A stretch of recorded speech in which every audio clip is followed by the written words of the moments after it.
everyone, and welcome to my brand new series, Paranormal Actuality, where I intend to review and share my thoughts on different paranormal footage. Now, I love paranormal and supernatural things. I pretty much have my entire life. However, I do not believe every single photo or video that is put out on the internet. I am a believer at heart, but I also have a side of skepticism to myself. I am a photographer and I do photo and video work, so oftentimes when watching paranormal videos or spooky footage, family and friends come to me and ask my opinion because I have that photographer's eye to see if, is it edited? Is it faked? Or how could this footage be recreated? So that's what I intend to do with this series. Go over different paranormal topics and just give my opinion of what I think about the footage. Today I'm going to be looking over 3 Bigfoot and or Sasquatch videos and sharing my ideas on what exactly we're looking at. If you have any footage or pictures you think I should review in a future episode of Paranormal Actuality, be sure to leave that in the comment section below. Let's go ahead and get started with our first Sasquatch video. This video takes place in Utah, and it's a rather distant video compared to the other two we're going to be looking at. Seriously, look how big it is. I don't think it is a human. I think it's a Sasquatch. It was quite large on the mountain. January morning here in the foothills of northeast Provo when a group of guys saw a figure on the mountain that looked like something they've never seen before. You can't just see something that's maybe a once-in-a-century discovery and go do your 9-to-5 job. You got to go look for fur or footprints or some kind of evidence. And the camera was rolling as Austin took to the mountain with a buddy on a search for the elusive Bigfoot. So I'm seeing something that is not deer tracks anymore. We're trying to determine what it is. Their findings were inconclusive. Was it a bear? Maybe. That's plausible. Was it a person? Also plausible. Was it something else? I think that's also plausible. Who knows? So I actually recently saw this footage in like a paranormal TV show, and there's something about this footage that I actually like because the people that see the creature on top of the mountain actually go and investigate it. They go and compare things and see exactly if they can find anything up on the mountain, whether that be footprints or hair or whatever it may be. Now, when you first see the footage, it looks like a massive figure. Whatever it is standing out from the mountaintop from wherever they are below. Now, could it be a Sasquatch? It could be. Maybe it's something else. We don't quite know, and there's not enough evidence to say. But I do like that they went up and investigated it. But at the same time, them doing that and going up to look for prints, they claim they see something that isn't deer prints. So maybe that's a footprint, maybe it's a Bigfoot, who knows. But them going up the mountain also proves that it could be accessed by other people. So it could have been maybe just a large person, or someone in a huge jacket, or with a backpack. A hiking backpack even would give someone bigger stature compared to the rest of the mountain. So I do really like this footage because you can so clearly see it on top of the mountain there, and I like that they went to investigate, but you can't really tell for sure what it is. Alright, so next up we have a couple different clips and footage from a man named Todd Standing. Now, he is very vocal on the topic of Bigfoot and Sasquatch. He's very hands-on with his approach of going to search for Sasquatch within the woods, and he is even part of various lawsuits trying to get different locations to recognize Bigfoot as a real creature. Now, this is just going to be the trailer for his documentary. I have watched his full documentary where you can see the full clips of his alleged Bigfoot sightings, but let's go ahead and look at this trailer.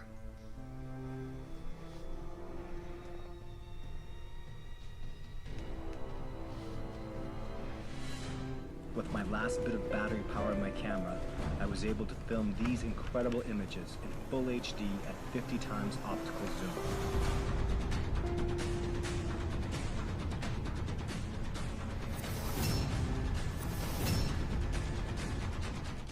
So if I'm being honest, when I first saw the trailer and the images of his alleged Bigfoot sightings, I was immediately not too impressed. I did, like I said, I watched the full documentary though.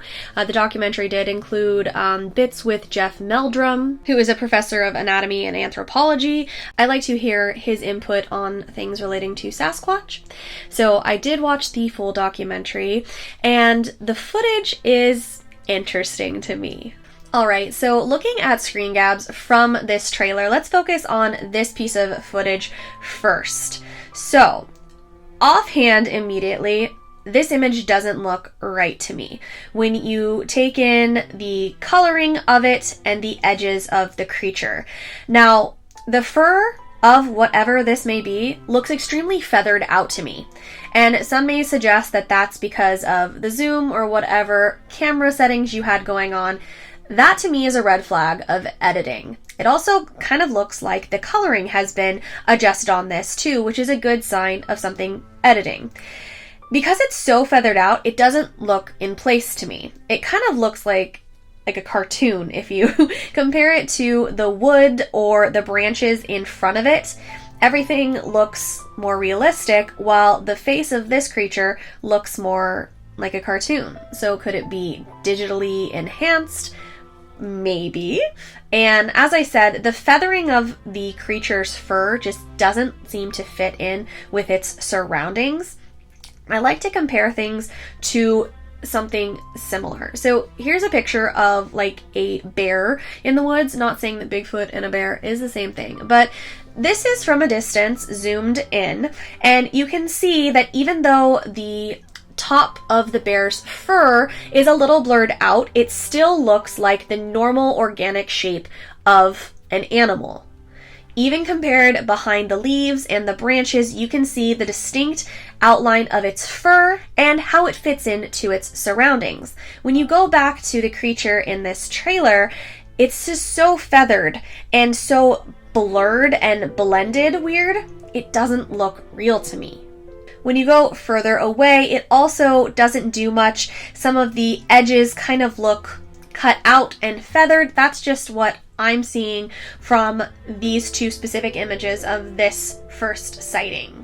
You could almost say that the natural lighting within these images doesn't quite look right either. You could put it up to just trying to enhance the image to get a better, clear shot of what exactly you saw in the woods, but with the combination of the feathering out look and the lighting compared to its surroundings, it doesn't exactly convince me that this is a real Sasquatch. I would suggest maybe some sort of stand-in that it was later enhanced with a computer perhaps to add the fur on, so it could have been a person standing in, or maybe it's just not there at all, especially when you look at this image of the branch in front of its face so clearly. It almost looks like the branch was cut out to place something behind the image, if that makes sense. Now, when you look at this other piece of footage, this is quite different. It doesn't look extremely feathered or cartoony to me. Honestly, what this looks like to me is a mask. It doesn't really read like a creature, in my opinion. It kind of just looks like a mask. It would be very difficult to do like CGI or something because it's between the branches. Not saying it's not possible. You could totally do that. It'll just take a little bit more time because you're putting something here and then adding things in front of it. That takes more time than if you were to put just something right here. Does that make sense? And this image definitely looks more natural to its surroundings.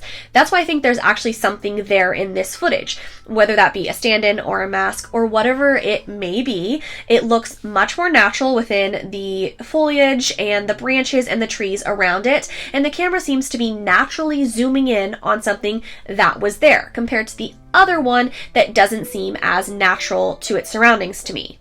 Also, with this one, the lighting does look much more natural than the other one. Like something is actually there, and if you look at the footage, you can see the camera zoom in and out in a natural way because something is actually standing there within the foliage. So, do I think that these are Bigfoots?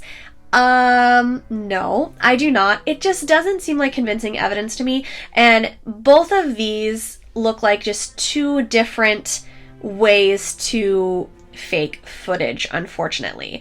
The first one looks highly edited and so feathered out and blurred to a degree that it doesn't look natural in its surroundings. And this one, while it could be something standing there, I have a hard time believing that any sort of animal or creature would be, even if it's zoomed in, that close to a human or a being and not be tracking it with its eyes or doing something to notice that there is another being not that far from you. It would almost be more convincing to me if the footage looked similar, but like I said, the first one looks so highly edited, and that one, it could be something, but to me it just kind of looks like a mask as something to focus on between the trees, which would be nice and easy to set up. So unfortunately, I'm not really a fan of this footage, and I think that it could easily be recreated or edited. Alright, and to end off this first episode, I'm going to be talking about probably the most famous and talked about Bigfoot footage ever, and that is the Patterson-Gimlin film. This was filmed alongside Bluff Creek in California in 1967.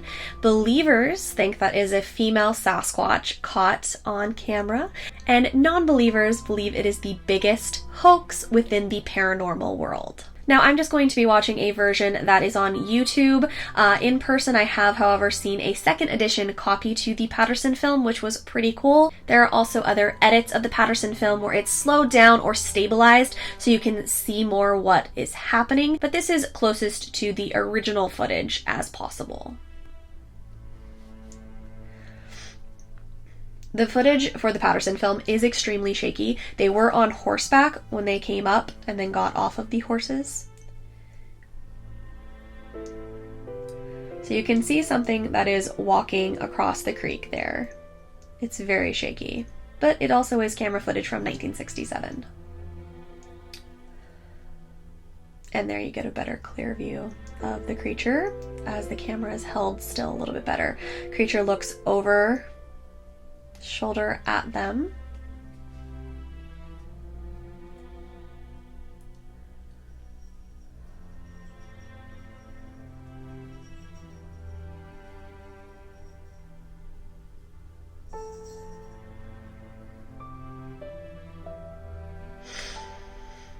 So I have heard so many different things about the Patterson film. It's the most famous Bigfoot footage ever, and you are either on it's real or it's fake. There's really no in between. And I tend to go on to the believer's side of things. I know, the skeptic at heart, but hear me out.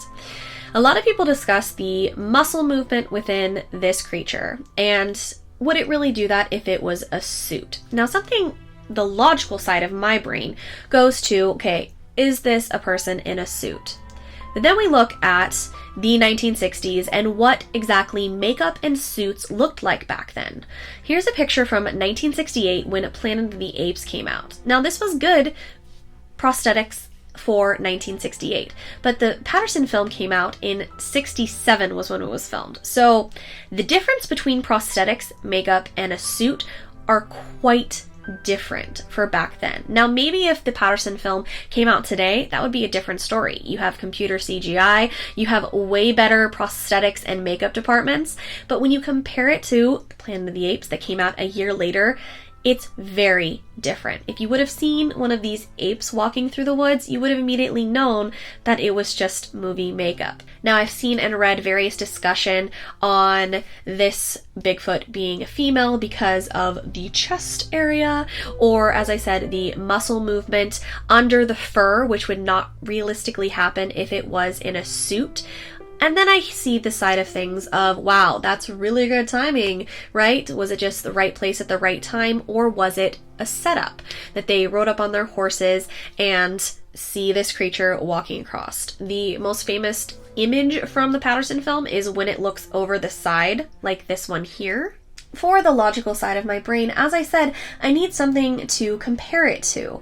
We compared the bear picture to the other footage, so this is why I compare it to Planet of the Apes. Planet of the Apes came out a year later, and for the 1960s, it would be hard and expensive to produce a suit of this nature And when you really go in and try to stabilize the footage and you see the way the creature moves and walks, even the length of its arms and the size of it from across the creek, I don't know. I tend to be a believer of the Patterson film. So of course, with anything paranormal or supernatural, I say to each their own and go with your own opinion. You can be a skeptic or a believer. I won't judge you either way. I hope you guys enjoyed this first episode of Paranormal Actuality and you enjoyed the 3 different Bigfoot footage and or sightings and my opinion of them. The next episode of Paranormal Actuality will feature footage and pictures of a different supernatural or paranormal topic. So if you have any requests, please leave them down in the comments below. Thank you so much for watching, and I will see you guys in the next video.